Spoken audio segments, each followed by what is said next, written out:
comenzamos en este rumbo de la mañana. Este país no me va a destruir. Este equipo de rumbo de la mañana también somos los que mejores bailamos. No, que yo de los medios también. Que aquí había más gusto que en el mañanero. Claro, profesor. Es que el gusto está aquí. Sí, nosotros venimos de un piso. En el hueso que está el gusto, como decía yo, Esteban. Y no solo de teoría, vive el hombre. Víctor baila bueno, Baila bueno. Y cocina bueno. Y cocina bueno. Víctor es un caballero completo. Un guayú. Un guayú. Señores, ¿con qué vamos, productor? Vayas al grupo. Dígame. No, que sí. En el grupo. Quedó loco. Oye ahora. Miren, señores. Ayúdenlo ahí, Claudia. Vamos a conversar con el señor Carlos Janaris. Ustedes recuerdan que Víctor hace unos días trajo una denuncia de una situación que hay en Casa de Campo con el tema de los paneles solares y la cosa que le quiere cobrar una potencia. Bueno, sí. Entonces, él están tratando de solicitar una mediación y una adopción de medida cautelar anticipada y urgente mediante un acto de alguacil enviado por Costa Sur a los propietarios de villas con paneles solares en Casa de Campo. Vamos a conversar con el señor Carlos Janaris para que él nos explique cuál es la situación. Hace un tiempo ya más atrás, ustedes recuerdan que yo traje un caso similar, pero en Punta Cana, así es, con unas 300 familias que CEPEN le quería cobrar potencia cuando la ley no establecía eso, sino que la potencia se cobraba a partir de creo que 10 kilovatios que consumía. Cuando usted pasaba de ahí, entonces ya había que cobrarle potencia y CEPEN en ese momento, de manera arbitraria y unilateral, decidió empezar a cobrarle una potencia a quienes habían instalado sus paneles. Eso evidentemente desincentiva que la gente se mueva al tema de colocar energías renovables. Además, una cosa que yo también creo que hay que revisar de esa ley. Porque resulta que si yo ahora mismo quiero poner paneles solares en mi casa, oye, ¿cómo es, Alfredo? EDESUR, que me tiene que dar los permisos y de que hace una inspección para ver si yo puedo colocar los paneles. Si EDESUR no te da esos permisos, porque dice, por ejemplo, que en esa zona no se puede, sí, que cualquier periquito que te pongan, tú no puedes instalar los paneles. Oye, eso, pero evidentemente no debería ser así porque EDESUR es una parte interesada en esto. ¿Por qué? Porque si EDESUR es que me va a dar los permisos a mí para yo poner los paneles en mi casa, EDESUR quiere que yo le siga comprando la luz a ellos. EDESUR no va a querer autorizar de manera fácil que mucha gente se mueva. Y evidentemente hay un choque de interés porque los generadores eléctricos no quieren que se masifique el tema de la energía solar. Ellos no quieren porque entonces... Y don Carlos no va a decir los detalles, pero otro elemento ahí que se agrega. Y es el hecho de que la energía que te sobra...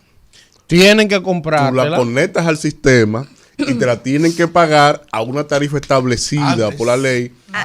Sí. ¿Tú sabes cómo la están pagando? Así, pero no es ¿Tú sabes así. cómo la están pagando? Ahí es que viene la discusión. Oye, ¿cómo la de están pagando? neta y de medición neta. Oye, ¿cómo la están pagando? Esa energía que tú produces con tu energía solar, que tú le inyectas al sistema, que deberían pagarte la mensual como tú pagas la tarifa mensual. Claro. Te la están pagando cuando la pagan. Primero, a como ellos quieren, no como dice la ley, y una vez al año. En diciembre, o sea, ellos te la dejan acumular y en diciembre dicen que te hacen un chequecito a como ellos entiendan. Y no oye, eso, mira, tú tienes y es mensual que deberían pagártela, así como tú pagas la luz, ellos deberían pagarte tu luz que tú le estás inyectando al sistema. Que te instalen un contador bidireccional, ¿verdad? Que mida la energía que tú tomas de la red, tanto como la que tú inyectas a la red. Que casi nunca hay, que es un lío, hay que esperar. Yo hice un comentario aquí explicando los 119 pasos, un culebrón de 119 pasos que hay que pasar para poder instalar. Bueno, miren, vamos a conversar con el señor, que ya lo tenemos, el señor Carlos Janaris, para que nos explique cuál es la situación en torno a todo este tema que hay en Casa de Campo. Buenos días, don Carlos. Buenos días. Gracias por estar con nosotros en el rumbo de la mañana. Sí, cómo no. Cuando ustedes me llamaron, con mucho gusto les puedo explicar para que así pues toda la población y toda su audiencia y ustedes puedan estar edificados de lo que está sucediendo. Como ustedes saben, Costa Sur tiene una concesión aislada por vía de un contrato con el Estado que le da la potestad de generar, distribuir y comercializar energía dentro de su área de concesión, que en este caso es el complejo turístico Casa de Campo. Casa de Campo es el complejo más importante, yo diría, del Caribe a nivel turístico y a nivel inmobiliario, y sin duda es posiblemente el complejo mejor manejado administrativamente que puede haber en el Caribe. Pero en este caso han sido mal asesorados, es lo que suponemos, puesto que existe un acto que cometieron en contra de los propietarios.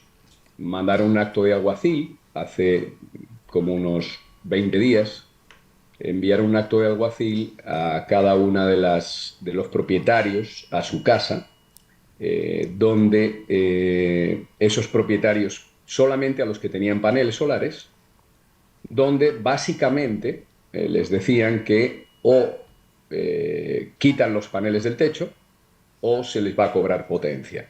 ¿Qué ocurre? Costa Sur tiene un sistema monómico no regulado por la Superintendencia de Electricidad.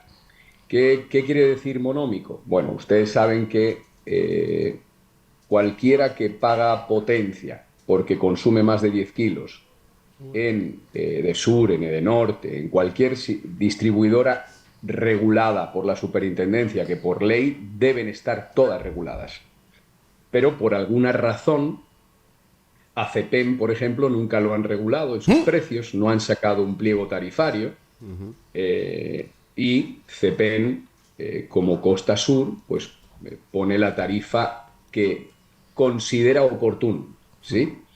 ¿Qué ocurre? Costa Sur, por mala asesoría, ha cometido varias fallas. Bueno, primero, no es de buen gusto que a nadie le manden un acto de alguacil, porque todos sabemos lo que es un acto de alguacil. Sí, el día de San Gibbs. Segundo, existe un reglamento de medición neta donde todos los distribuidores, incluidos los sistemas aislados, porque no están fuera de la isla, están en República Dominicana y tienen que regirse bajo las leyes y reglamentos que aquí se aprueben. Hay un reglamento de medición neta, existe un reglamento de medición neta desde el 2012, sobre el que se ha basado el desarrollo que ustedes han visto de paneles solares en techos. Eso ha creado una democratización de la energía, puesto que cada quien ha tenido la posibilidad de ahorrar energía, tanto en su empresa como en su residencia, y eso ha logrado que, bueno, en las empresas una competitividad aumentada que al final genera más impuestos, y en las residencias, pues familias más felices que al final tienen más libertad financiera en su casa, ahorran dinero y ese dinero lo destinan pues a lo que quieran destinarlo, ya sea a la educación de sus hijos, a ocio, al final es a consumo, que también, pues lógicamente paga impuestos y mueve la economía. Todo eso está bien, es decir, no solamente el impacto fiscal ha sido sumamente positivo, sino que el impacto medioambiental, que es para lo que va el mundo, también es muy positivo. Pareciera, en Casa de Campo hay 106 propietarios que tienen paneles solares y normalmente son casas de segunda residencia, es decir, no hay muy poca gente que viva los 365 días en Casa de Campo. Por ende, cuando la gente va, pues va o un fin de semana, si son residentes dominicanos, o si son extranjeros, pues van en fechas muy señaladas, puede ser Navidad o verano, etcétera, ¿no? Entonces, el resto del año, muchas de las casas están simplemente cerradas, sin ningún tipo de residente, ¿no? Sí. Con lo cual, lo que están aplicando en todos los sistemas aislados, como es CEPEM, Punta Cana, Capcana, Costa Sur, es un sistema monómico donde dentro de lo que te están cobrando, por ejemplo en Costa Sur te cobran 16 pesos el kilovatio hora, ahí está incluida la potencia y la energía, ¿sí? Entonces, en Costa Sur no solamente están obligando o han querido obligar a que tú quites los paneles o te hacen una tarifa binómica como lo tiene Edesur, siendo discriminatorio en el sentido de que solamente se lo quieren aplicar a los que tienen paneles solares. No se lo aplican al complejo completo. Segundo, no pueden hacer un cambio de contrato. Imagínese una persona extranjera o no que ponga paneles solares en casa de campo hace 3 meses y a los 3 meses le manden un acto de alguacil donde le cambian las reglas, ¿sí? Imagínese la imagen que eso puede dar. Por eso digo que han sido mal asesorados. Ese es el segundo. El tercero, casa de campo, fuera de la ley, también considero que es por ignorancia, están pagando la energía sobrante de los paneles, es decir, los paneles producen energía de día, no de noche, lógicamente, cuando hay sol, y esa energía va a la red de casa de campo. Sin ninguna pérdida, sin ningún costo financiero para casa de campo, esa energía que vende una casa de día, automáticamente casa de campo se la inyecta a la casa de al lado, ¿sí? Sin ningún tipo de costo, porque no hay una transmisión, no hay, etcétera. Bueno, ¿qué ocurre? Que el reglamento de medición neta, sobre el que estamos en República Dominicana regidos, de lo que habla es de que se calcula kilo por kilo. Es decir, una vivienda pone paneles solares, vende de día a la red el excedente, se crea un crédito porque tiene un contador bidireccional, un medidor de luz bidireccional, para que puedan entender, que contabiliza los kilos que salen de la casa y los kilos que entran a la casa, los kilovatios hora que entran y que salen. A fin de mes, tú vas a pagar lo vendido menos lo consumido, ¿sí?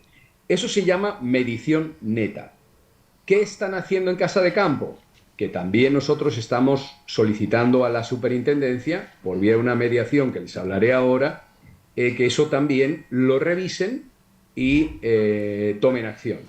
Porque en casa de campo se paga, como les digo, a 16 pesos el kilo, mucho más caro de lo que se paga, por ejemplo, en Edesur, en Edenorte, en Edeste. Pero se paga 16 pesos porque ya te están cobrando potencia dentro de esa energía, ¿sí?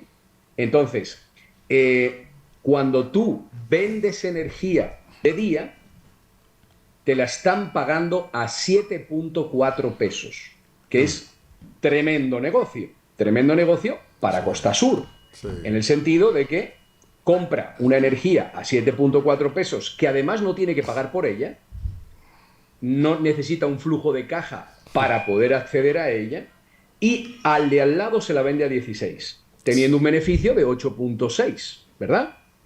Esto es otra queja que tenemos. ¿Y qué hemos hecho? Bueno, contestamos todos los vecinos, estamos organizados en un chat y contestamos a Costa Sur por la misma vía, por vía de un acto de alguacil, donde les informamos que, porque nos pusieron una fecha fatídica, nos dijeron que en 30 días, si no quitábamos los paneles, nos iban a cobrar potencia. Entonces todos contestamos por vía de acto de alguacil, diciéndoles que no podían por las razones que acabo de enumerar.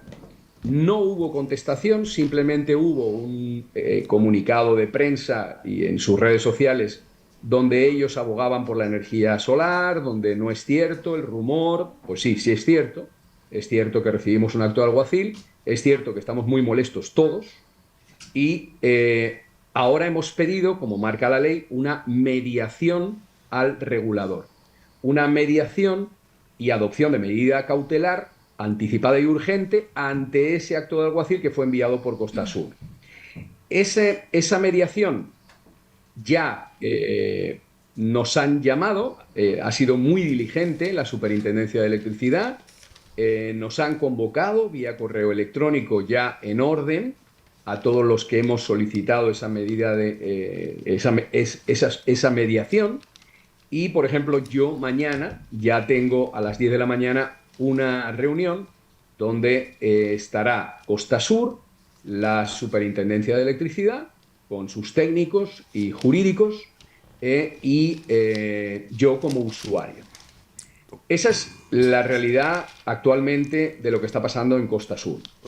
Por otro lado, sí puedo decir que el gobierno dominicano, este gobierno, ha sido un propulsor, y lo estamos viendo, de las energías renovables. De hecho, ahora mismo estamos viendo el nuevo reglamento de medición neta para mejorarlo, ¿sí? Y se está trabajando las dos asociaciones que estamos manejando el tema solar en República Dominicana, junto con la Superintendencia de Electricidad, en conversaciones muy afables.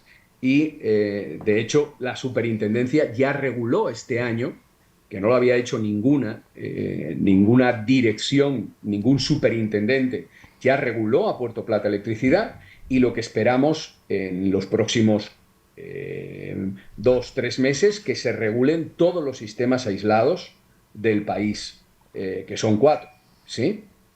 Sí. Ahora, yo creo que no sé si me he extendido y no sé si me han entendido. No, pero, don Carlos, ¿por qué Casa de Campo se abastece entonces de CEPEN en términos de ser un cliente de esta generadora, por un lado? Y por otro, más allá de la mediación, ¿no ha habido ninguna aptitud de reversar esa decisión unilateral por parte de la administración de Costa Sur? Te voy a contestar a la segunda primero. Costa Sur, como he comenzado diciendo, considero que está mal asesorado. Cuando tú contratas asesores, si no haces lo que los asesores te dicen, ¿para qué los has contratado? Entonces, consideramos que siguen con los mismos asesores y que esos asesores, pues, les han llevado a llegar a este momento en el que estamos tan de mal gusto para todos, ¿no? Porque estamos, pues, perdiendo tiempo, dinero, nos estamos molestando, más en estas fechas también, que son fechas pues ya propicias de familia, de Navidad, donde este tipo de problemas no deberían estar pasando. Con respecto a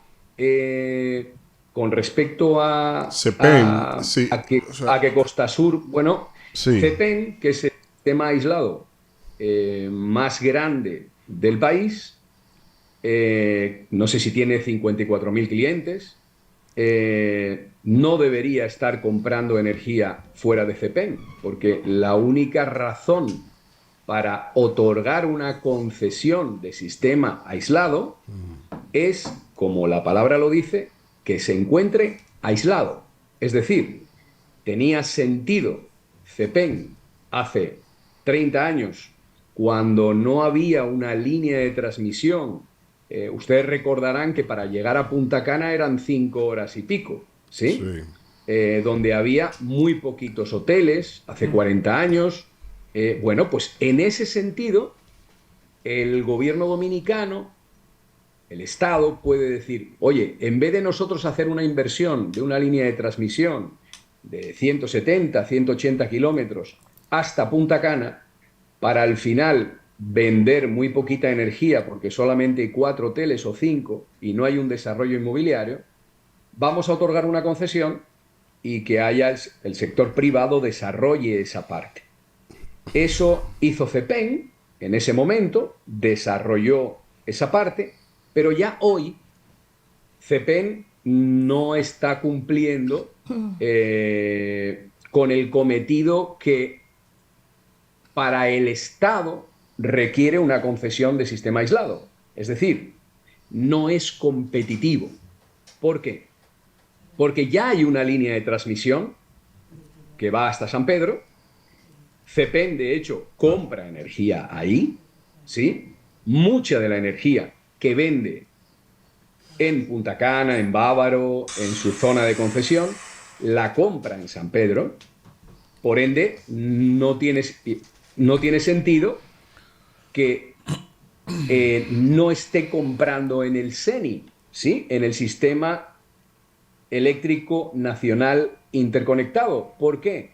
Porque comprando en el SENI va a tener posibilidad de comprar energía mucho más barata, ¿sí? Va a poder comprar energía de carbón, de gas, de hidroeléctricas, de eólicas, de solares, de fuel oil. Todo dependiendo de los precios en los que el mercado vaya marcando cada uno de las energías que acabo de comentar. Eso estamos abogando a que pues el gobierno se case con la gloria, y ya que son pro renovables, pues ya quitemos esos concesionarios aislados, que no son aislados, los interconectemos, porque eso no existe en ningún país desarrollado del mundo. En Europa tú no vas a conocer nunca un sistema aislado, en Estados Unidos tampoco, y menos en una isla, no tiene sentido, ¿sí? Al contrario, en Europa, en Estados Unidos, lo que hacen es interconectarse con otros países para buscar también más seguridad y energía más barata en un momento determinado. ¿Os habéis fijado con la guerra de Ucrania, por ejemplo, que ha habido una crisis con el gas natural? ¿Y qué ocurre? Si hay una crisis con gas, en un momento determinado por una guerra o porque el mercado así lo lleve a que sea una tarifa más alta, ¿qué ocurre? Que si tú solamente te alimentas de gas para tú vender energía a tus clientes, obligatoriamente a tus clientes les va a subir el costo de la energía. Entonces, cuando estamos hablando del turismo, que es uno de los motores más importantes de República Dominicana en cuanto a desarrollo, empleo y demás, nosotros no podemos depender de un solo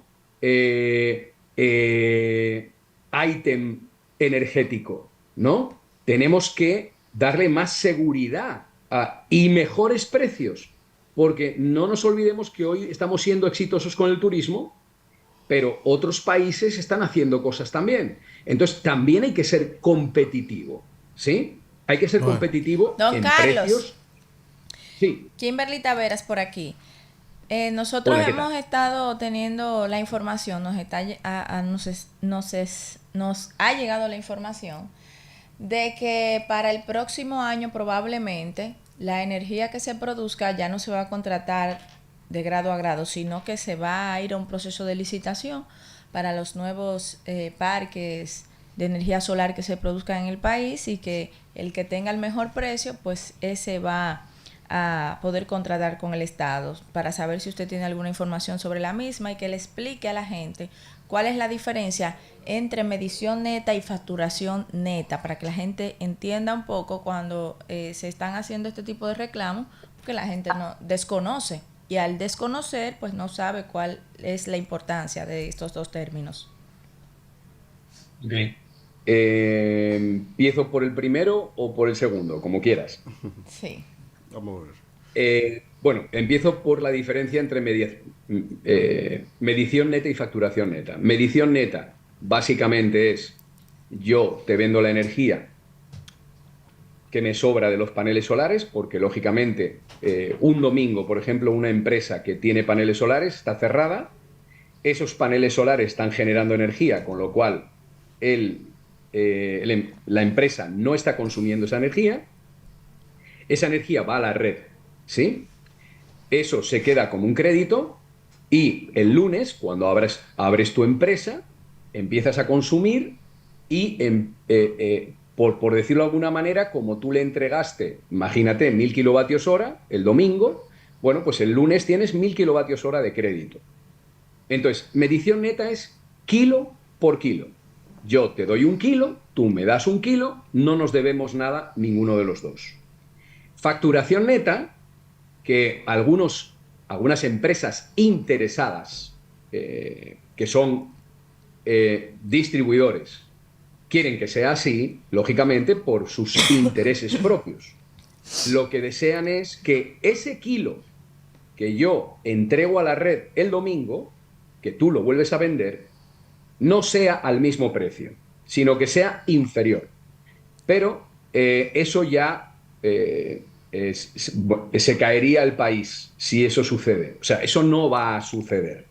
Sí. Hay estudios que nosotros hemos hecho, que las diferentes asociaciones, hay estudios internacionales que hemos presentado también, donde demostramos que la medición neta ha sido en estos últimos 10 años, ha dejado más de 300 millones de dólares a las arcas del Estado, ¿sí? Y ha sido positivo económicamente también para las distribuidoras. Ahora, volviendo a lo que tú me decías con respecto a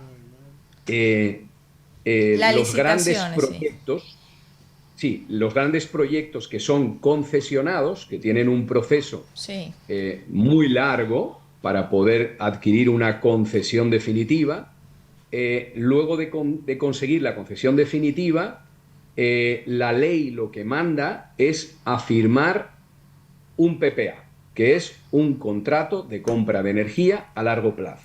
Sí. Hay una tendencia dentro del gobierno a que eso sea licitado. Es decir, que en vez contrario a la ley. Bueno, ha habido un reglamento, un decreto que sacó Presidencia, donde manda que a partir, creo que era de mayo de este año, ya los nuevos concesionarios irían a una licitación para ello. Pero ¿qué ocurre? Todavía ni siquiera se han establecido los parámetros de cómo van a ser esas licitaciones. ¿Qué peligro tiene esas licitaciones? ¿Y qué bondades tiene el que sea de grado a grado? La Comisión Nacional de Energía tiene el deber todos los años de publicar los estudios de más o menos cuál sería la tarifa de la solar por áreas del país. ¿Por qué digo por áreas? Porque no produce lo mismo un panel solar en Pedernales que en Monteplata. Donde hay más precipitaciones. Llueve mucho, en Pedernales no llueve, entonces tienes más radiación, con lo cual produces más kilovatios hora en una zona que en otra. ¿Qué quiere decir? Que te van a pagar más por el kilovatio hora para tú poder rentabilizar tu proyecto en Monteplata, que llueve mucho, que en Pedernales, ¿no? Sí. Al final, el proyecto debe darte la misma rentabilidad. Si se pauta que el TIR o la tasa interna de retorno va a ser un 12%, va a ser un 15%, va a ser lo que sea, y en base a eso que el gobierno dominicano quiere lanzar sus proyectos, bueno, pues es un cálculo matemático. Es decir, con tal radiación en tal zona del país debemos dar esta tarifa. Ese pliego, por llamarlo no pliego tarifario, sino esas tarifas que no son vinculantes, sino que son de atención, que hace que publica la Comisión Nacional de Energía todos los años, que por cierto solo se empezó a publicar en este gobierno, lo cual es de aplaudir para la Comisión Nacional de Energía. Sí, Eduardo Veras está haciendo muy buen trabajo.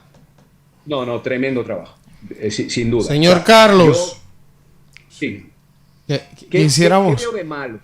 ¿Qué veo de malo en las licitaciones? Para terminar, perdonadme. Sí. Países donde ya ha habido licitaciones, ha ocurrido, por ejemplo, os pongo un ejemplo, en España, la última licitación que hubo de 3.000 megavatios solar, la ganó un carnicero. Un carnicero. Entonces, ese carnicero ganó a una tarifa muy bajita y después de haber firmado el contrato y haber recibido ya que él era el concesionario, él lo que hizo fue ir a revender eso a los que habían participado en la licitación. ¿Qué ocurre? Tú dices, bueno, pero eso no tiene nada de malo porque se consigue mejor precio. No, se consigue precios que no son reales y consigues que el proyecto al final no se haga. El Estado lo que quiere es que se hagan. ¿Para qué? Para que baje la media de energía en el mix energético. Pero ¿por qué no consigues que se haga? Porque después que le has otorgado a una persona física o jurídica, a una persona jurídica, a una empresa, una licitación, si esa persona jurídica no la lleva a cabo, va a contratar abogados y te va a alargar en el tiempo el poder desarrollar esos 3.000 megavatios. Carlos. Eso... Sí, perdón. Sí.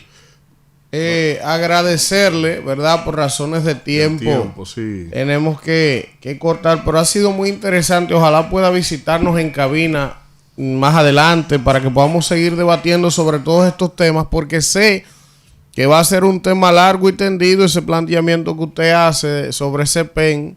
Eso hace una batalla dura para lograr eso que usted plantea. No, y la mediación que se tiene, cuando se tengan las primeras sesiones, ahí entonces manténganlo actualizado para darle seguimiento al tema. Porque lo que pasa ahí, pasa en otras partes, y es que curioso que los mejores clientes de la región estén en manos de uno solo. Gracias al señor Carlos Janaris, presidente de la Asociación de Empresas de Eficiencia Energética de República Dominicana, y vamos a seguir dándole seguimiento a esos temas más adelante.